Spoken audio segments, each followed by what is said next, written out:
Hello everyone, বন্ধুরা কেমন আছেন সবাই? আশা করি আপনারা সকলেই ভালো আছেন, সুস্থ আছেন। আলহামদুলিল্লাহ আমি ভালো আছি। আজকে আপনাদের কাছে শেয়ার করব পাঙ্গাস মাছের পাতুরি। এর আগে কখনোই আমি এটা রান্না করে খাইনি, আজকে প্রথম রান্না করতেছি। ভুল ত্রুটি হলে অবশ্যই ক্ষমার দৃষ্টিতে দেখবেন। বন্ধুরা, প্রথমে আমি পাঙ্গাস মাছটা ভালোভাবে পরিষ্কার করে ধুয়ে নিয়েছি। এরপর এখানে আমি লবণ, মরিচ, হলুদের গুঁড়া, জিরের গুঁড়ো এবং পেঁয়াজ এবং কাঁচামরিচ বাটা এর মধ্যে দিয়ে ভালোভাবে মাখিয়ে নিলাম। এটা আধা ঘন্টার মতো আমি কিন্তু ম্যারিনেট করে রেখে দেব, তারপর আমি এটা ভেজে নেব। এই পাতুরিটা কিন্তু আপনি যে কোনো পাতা দিয়েই করতে পারবেন। লাউয়ের পাতা বলেন, পুঁই শাকের পাতা বলেন, কুমড়ো পাতা এমনকি কলা গাছের কচি পাতা দিয়েও করা যায়।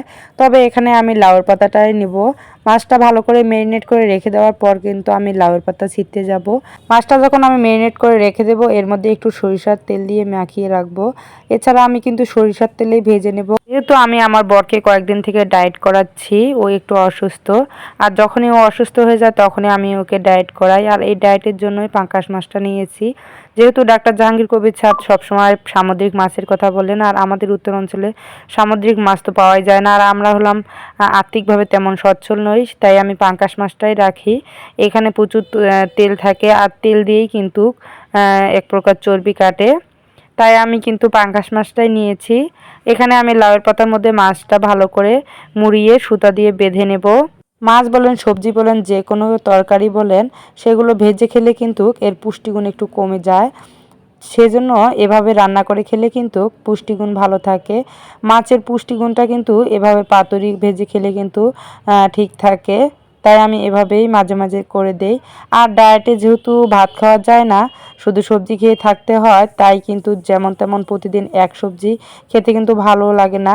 তাই আমি ওকে এক এক দিন এক এক রকমের খাবার তৈরি করে দিই, যাতে ওর ভালো লাগে। তা না হলে কিন্তু ভাত খাওয়ার জন্য ছটফট করে। তাই এভাবে আমি পাতুরিটা ভেজে দেব।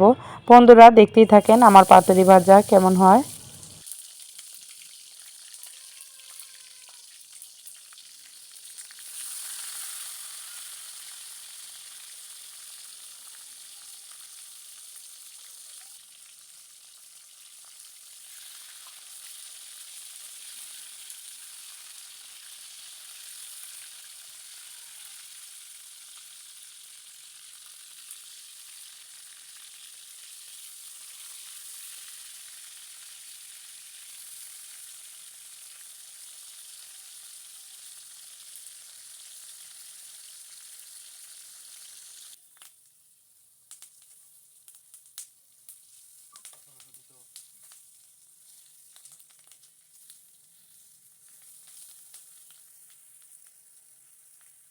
আমার পাতুরি ভাজা কিন্তু অলরেডি হয়ে গিয়েছে।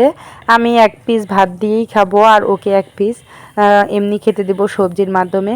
বন্ধুরা, আমার ভিডিও যদি আপনাদের ভালো লেগে থাকে তাহলে অবশ্যই লাইক, শেয়ার ও কমেন্ট করবেন, এবং পরবর্তী নতুন নতুন ভিডিও পেতে সাপোর্ট করে রাখবেন এবং সবসময় আমার পাশে থাকবেন। ইনশাআল্লাহ পরবর্তী ভিডিওতে আবার কথা হবে।